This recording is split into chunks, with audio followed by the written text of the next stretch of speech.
L'apprentissage au sein de l'université, c'est possible depuis une loi de 1987. Pourtant, il a fallu attendre les années 2000 pour que les effectifs commencent à réellement prendre de l'ampleur. À Quimper, au sein de l'ESIAB, on forme des ingénieurs par apprentissage. Ce jour-là, ils sont sur les bancs de l'école, mais ils passent plus de 50% de leur temps en entreprise. Sonia a 23 ans et déjà une longue expérience de l'université et du monde du travail. Je suis issue d'un BTS qui était déjà en alternance, donc en apprentissage. J'ai également fait une licence en apprentissage et donc pour moi c'était tout naturel de continuer par la voie l'alternance.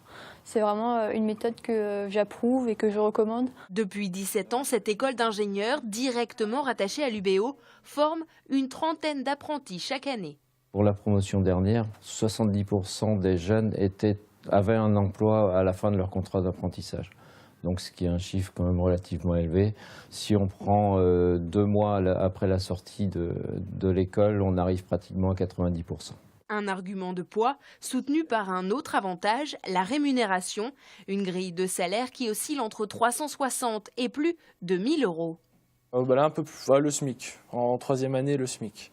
En première année, on est plus aux alentours de 700-800 euros. Après, ça dépend de l'âge et de l'entreprise aussi. On arrive à un certain âge où on se dit, bon, ce serait bien d'être autonome financièrement aussi, quoi. Donc c'est vrai que c'est un plus. Ouais. L'université a bien compris l'intérêt de cette formation. Elle propose une dizaine d'enseignements par apprentissage, des DUT, des BTS, mais aussi des diplômes d'ingénieurs. Un système éducatif qu'elle compte bien étendre, car la demande est là.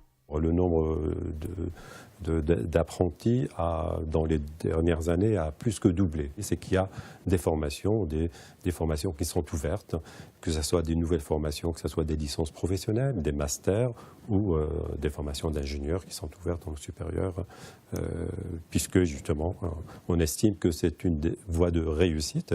Sur les 18 000 apprentis du département, ce sont près de 21% d'entre eux qui font leur apprentissage au sein de l'université.